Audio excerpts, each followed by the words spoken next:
Hello বন্ধুরা, তোমরা সকলে কেমন আছো? আশা করি অনেক অনেক ভালো আছো। আমিও অনেক ভালো আছি।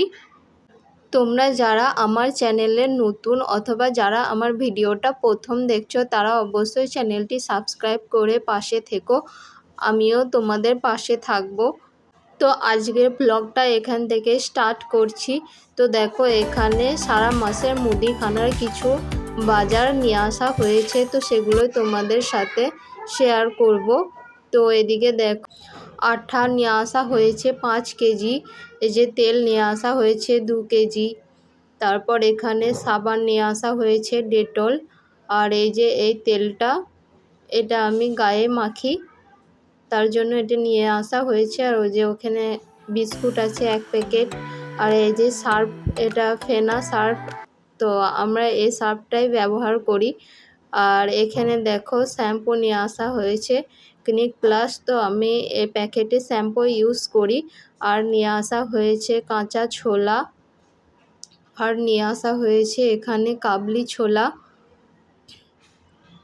তো আর নিয়ে আসা হয়েছে চিনি। আর এদিকে দেখো নিয়ে আসা হয়েছে আলু 3 কেজি, আলু ও পেঁয়াজ নিয়ে আসা হয়েছে 2 কেজি।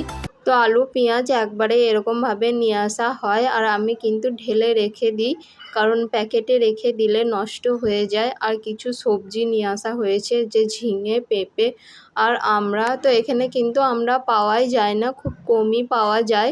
আর নিয়ে আসা হয়েছিল আদা ও কাঁচা লঙ্কা। আর লঙ্কাগুলো কিন্তু আমি বোটা ছাড়িয়ে ক্যারি প্যাকেটে ভরে রেখে দিয়েছি। সবাই নাকি বলে বোটা ছাড়িয়ে রাখলে লঙ্কাগুলো অনেক দিন পর্যন্ত ভালো থাকে, যেহেতু ফ্রিজ নেই। তো তারপরে ওদিকে সমস্ত কিছু গোছগাছ করে রেখে, তো এদিকে ভাত বসিয়ে দিয়েছি। তো এখন ভাত রান্না হচ্ছে, আর ওদিকে এখন সবজি কেটে নিয়েছি। তো ভাত হয়ে গেছে, এখন ভাতটা নামিয়ে নেব, তারপর আমি রান্না শুরু করব। তো ভাতে ফ্যান ঝরতে দিয়ে দিয়েছি, আর এদিকে গ্যাসে ডিম ও আলু সিদ্ধ করতে দিয়ে দিয়েছি, যেহেতু আমরা দুজন, আমাদের ছোট্ট টোনাটুনির সংসার, তাই 2টো ডিম। আর এদিকে দেখো আমরা চাটনি করেছি। আমরা চাটনি খেতে কিন্তু আমার ভীষণ ভালো লাগে। কে কে চাটনি খেতে পছন্দ করো অবশ্যই বলো কিন্তু। তো আর এদিকে রান্না করেছি সর্ষে দিয়ে ভেন্ডি চচ্চড়ি।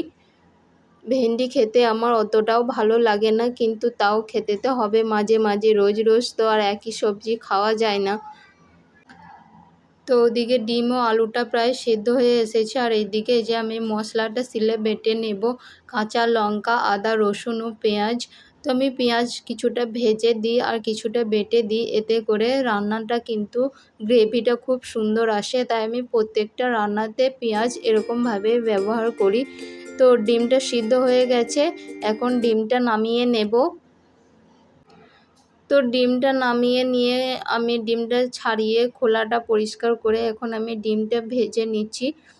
তো তাড়াতাড়ি রান্নাটা সেরে ফেলতে হবে, কারণ বরমশাই সকালে ডিউটি গিয়েছে, তো 2টোর মধ্যে উনি চলে আসবেন, তার মধ্যে আমাকে রান্না কমপ্লিট করে নিতে হবে, যেহেতু একটা ঘর।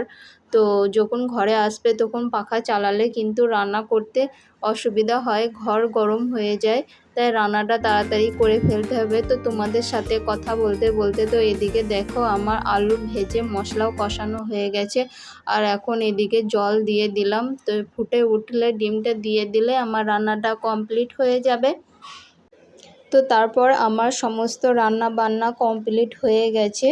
আর ওদিকে তো দেখালাম যে ভেন্ডি চচ্চড়ি সর্ষে বাটা দিয়ে, আর হয়েছিল আমরা চাটনি, আর এদিকে আমার ডিমের ঝোলটাও রেডি হয়ে গেছে, আর উনি এখন ডিউটি থেকে চলেও এসেছে।